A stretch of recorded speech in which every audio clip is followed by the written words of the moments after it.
محترم د ملي دفاع وزارت او د امارت اسلامي نور مجاهدین مسؤلین او راغلي علماء کرامو، السلام علیکم ورحمت الله وبرکاته. د ټولو علماء کرامو په اجازه او د مسؤلینو په اجازه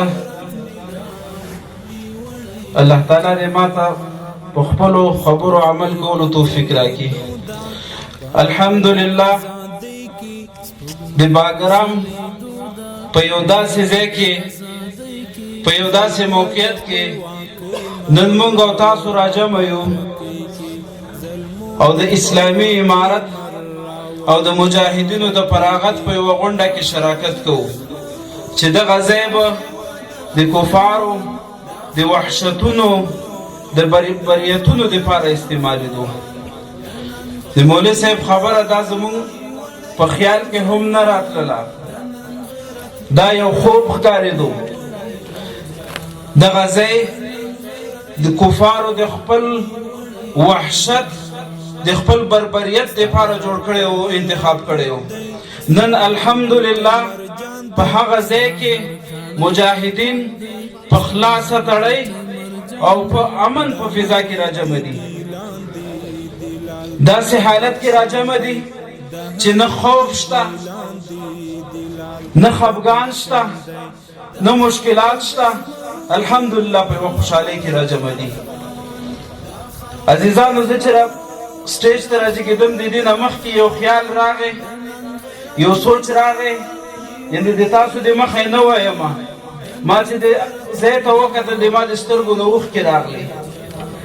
دغه ځای ته به چې د موږ ملګري مجاهدین د کفارو د خوا نه ګرفتار شول د شپې په چاپو کې، دغه ځای ته به راوړل کېدل، په دې ځای کې به ورسره وحشتونه کېدل، په دې ځای کې به هغو ته قسمه قسم تعذیبونه ورکول کېدل، حتی چې د دغه ځای نوم دومره یو وحشتناک و چې چا په خوله باندې اخیستلو په زړه کې به یې خوف پیدا کېدلو.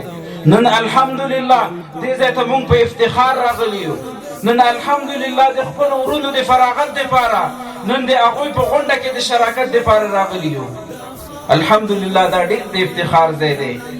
کله چې کفارو په افغانستان باندې خپل لوی وحشت، خپل کبر، خپل متکبرانه اشغال یرغل وکړي، د هغوی دا خیالو، د هغوی دا ګمانو چې دغه یو څو طالبان دي، دغه یو څو کسان دي، دغه یو څو په نوم مسلمانان دي، دا به دلته ختم کو، نور به په افغانستان کې او د افغانستان نه په ټوله ایشیا کې موږ خپل بربریت خپرو، دلته به خپله ډیموکراسي خپرو، دلته به خپل کفر خپرو، دلته به خپله فحاشي خپرو، دلته به خپله عریاني خپرو.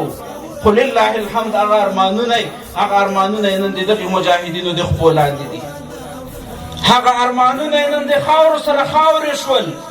دا د چا په وجه؟ دا د دغې مجاهدینو، د دغې فدایانو، د دغو د هغه مبارکو سینو په خاطر باندې، د دغو د مبارکو سینو په برکت باندې نن الحمدلله هغه ارمانونه یې د خاورو سره خاورې شول. مجاهدینو ورونو، لکه څنګه چې د فتح نه مخکې هغه سنګرونو کې، هغه بربریتونو د کفر کې خپلې سینې اسلام ته سپر نه به هم دغه وعده دی الله تعالی سره کوو چې خپلې سینې به دغې فتنو ته هم سپر نه سو. مخکې خو دومره مسؤلیت نه و، مخکې خو صرف د یوې چانټې د یو ټوپک مسؤلیت و، خو نن د عالم اسلام مسؤلیت را سره دی. مخکې خو د یو ټوپک د یو چانټې مسؤلیت را سره و، نن د ټول افغانستان د بیت المال مسؤلیت د موږ او تاسو سره دی. مخکې خو د موږ مسؤلیت صرف جهاد کول و، خو اوس مسؤلیت ډېر غټ دی مجاهدینو ورونو.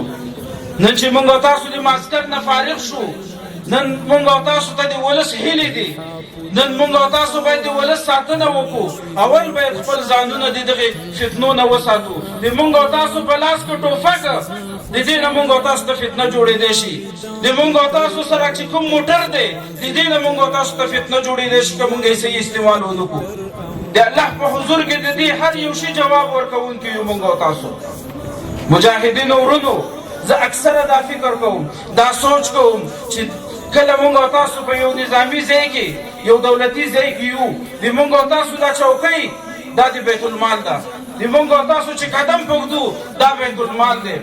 مونږ او تاسو چې حرکت کوو چې قدم پږدو دا بیت المال دی. دی مونږ تاسو په لاس کې ټوپک دی بیت المال دی. راځئ ورونو نن په دغه مجلس کې د الله سره واده وکړو او ځان سره دا عهد وکړو چې د بیت المال به ښه ساتنه کوو. د بیت المال به ښه ساتنه کوو. د مونږ او تاسو دپاره ټول درس همدغه دی چې د بیت المال به ښه ساتنه کوو او د خپل ولس ساتنه به کوو. ظالمان دې په دې پوه شي چې دغسې ظلمونه او قفسونه زمونږ عزم نشي ماتولی.